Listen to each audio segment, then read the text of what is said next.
All right, guys, welcome back to the channel. Welcome if you are new.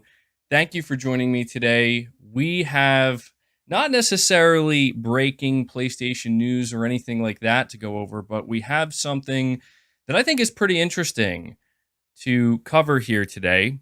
Not something I was expecting to be talking about. Now, if you were here at the beginning of the PS5's life cycle, as well as the Xbox Series console's life cycle, you will recall the conversations that were happening, that were surrounding the power factor. Which console is going to be more powerful? Which one is going to produce better results for games? Now, that conversation obviously heated up quite a bit going into the new consoles, as it should. People are very curious. They want to know what the differences are, what they can expect. And at the launch, Digital Foundry was doing a ton of different analysis videos.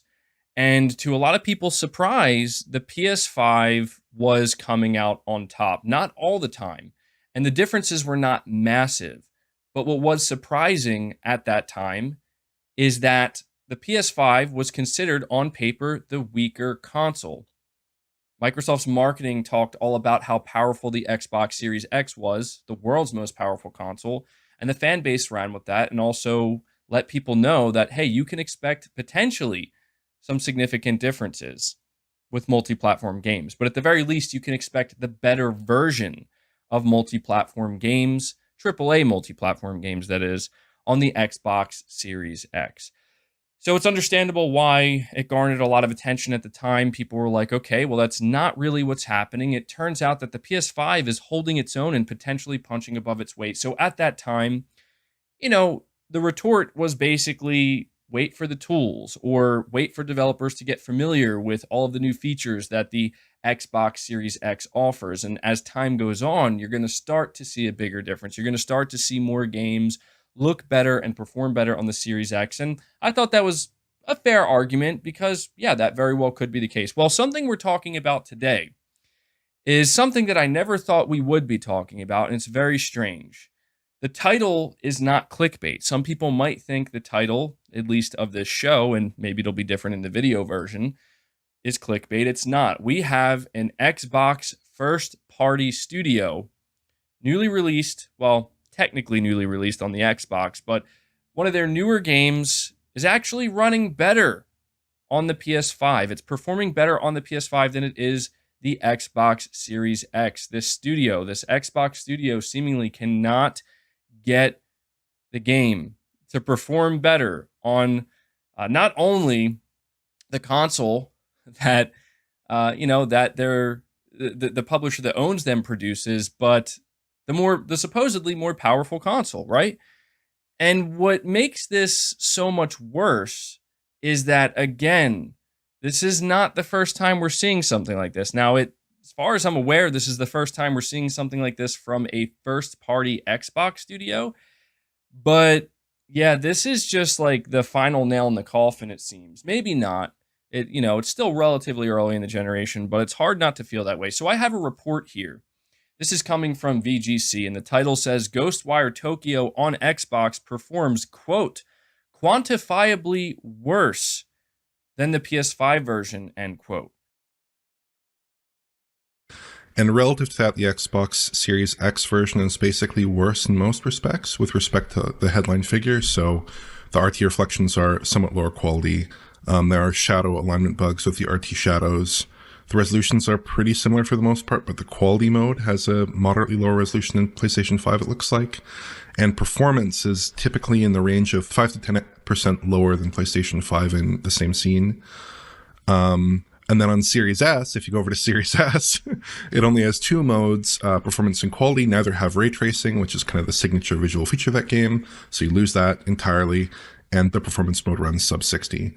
So in general, it runs worse than PlayStation 5, and Series S is sort of a bit of a mess. So it's a really weird situation. And yeah, just not really what you would expect from what is now a Microsoft first-party development studio. you would expect them to be held to a higher standard as a first-party studio, and you would expect the ports to be at least on par, Hmm. if not better than the PlayStation versions, especially in this case where there's like a year between them. Yeah. That should have been a year of time spent making the game better.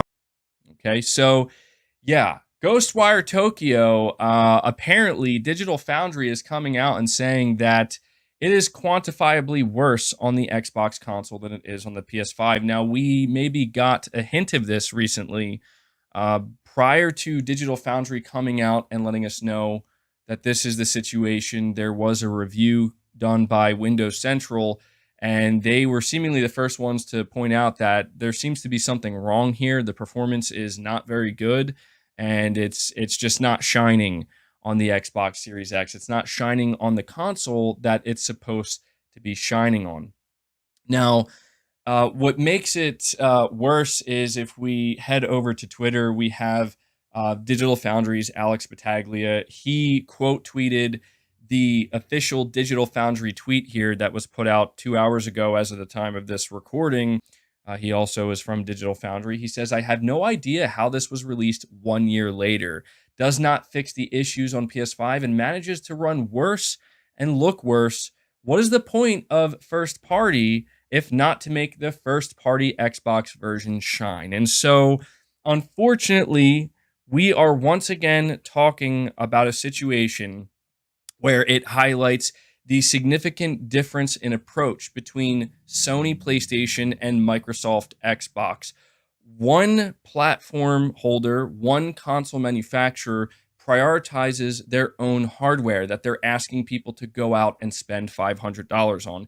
The other is simply not doing their job, in my opinion. They are not doing what they should be doing, and that is prioritizing their Xbox Series X buyers. Instead, what they are doing a week after coming out and letting all those Xbox Series X buyers know that, hey, whether you plan to pay $70 for Redfall or maybe you're going to subscribe to Xbox Game Pass, either way, if you're playing it on the world's most powerful console, you're not going to have a 60 FPS performance mode at launch. You're going to have to wait for it because we're rushing out the game because we are simply not prioritizing the Xbox Series X buyer and player.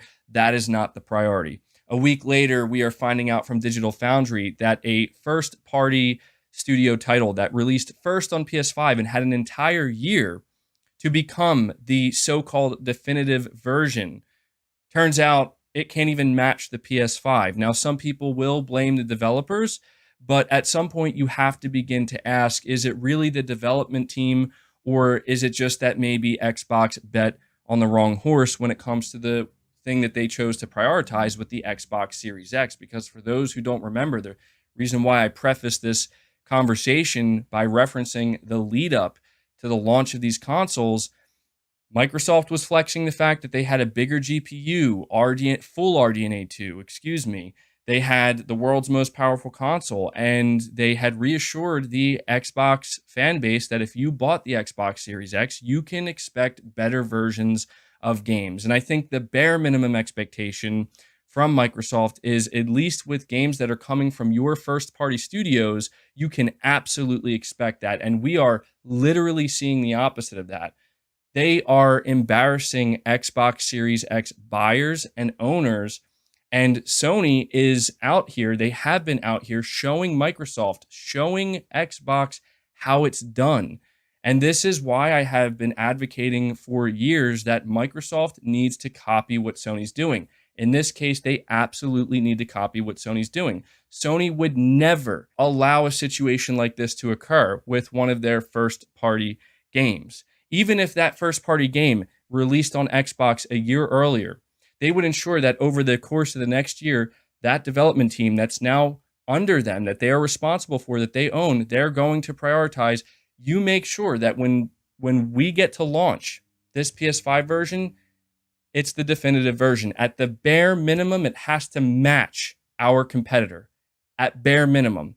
But ideally, and what the fan base would expect, is it has to look better. It has to perform a little bit better. It has to be the definitive version because you are our first party studio. I think that's a completely fair expectation. And I think it's absolutely wild what Xbox Series X owners in particular have had to deal with.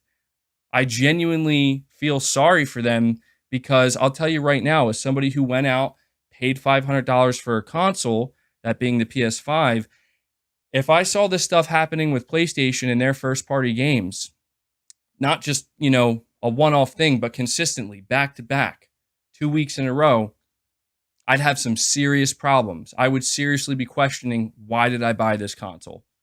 Why did I buy it? And we also have to have a conversation about how for a long time now, at least in certain circles and in certain groups, people have clowned on Sony's marketing. People have clowned on Mark Cerny in that presentation he did, where yes, the focus was on the insane speed of the SSD and the IO throughput. And, he basically said you can't really put all your stock in the teraflop. The teraflop is not going to tell you what you're ultimately going to get. And the thing that Mark Cerny focused on when he talked about the PS5 is we're going to make a console that's extremely easy to develop for. We're going to make a console that's focused on developers first, so that way players can reap the best results, right? We want to make it as easy as possible for developers to take advantage of new features, to let their game shine, to just do the best that they can do, right? Xbox clearly didn't do that. And people can point the finger at Tango Gameworks. They can point the finger and say, well, the PS5 version wasn't perfect either. Don't get me wrong. I'm sure there is some blame to be placed on Tango Gameworks, yes. But when you look at the fact that they've had an entire year to try to optimize this game on the Xbox hardware, Digital Foundry themselves is pretty much saying the Series S version is a mess.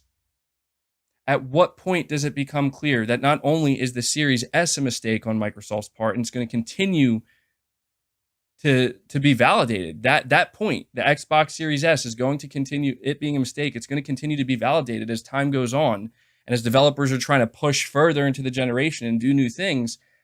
But even the Series X, clearly, you're not seeing a single feature that the Series X and its full RDNA 2 feature set, right? It's not being taken advantage of here by their first-party studio. They were worried about how do we get this game to even run properly on this console. They certainly weren't thinking about the feature set that's there for the Series X. And in turn, it seems to me what's happening here is Xbox players were simply lied to. Because you know what? We can point to Mark Cerny hyping up the SSD, making a big deal. We can make fun of Sony's marketing of the SSD and how a lot of the player base latched onto that. But you know what we can at least say is Sony's first-party studios have attempted to do some interesting things. It wasn't a lie. Go play Ratchet and Clank Rift Apart. You'll get a really good idea of why Sony invested so heavily in the speed of this console and the SSD in particular. You go look at all of Sony's first-party games. You're consistently getting beautiful-looking games at crisp resolutions with solid 60 FPS performance modes, in a lot of cases going above and beyond that, offering 120 hertz modes, and they run flawlessly and they look incredible. You are not getting this from Microsoft. If you purchased the world's most powerful console, you are simply not getting this from Microsoft. And frankly, I'm not really sure what you're getting at this point. It seems the only thing that Microsoft is willing to offer people who bought the Xbox Series X at this point is the same thing that they've been offering everyone else, and that is, well, we have Game Pass and it's cheap.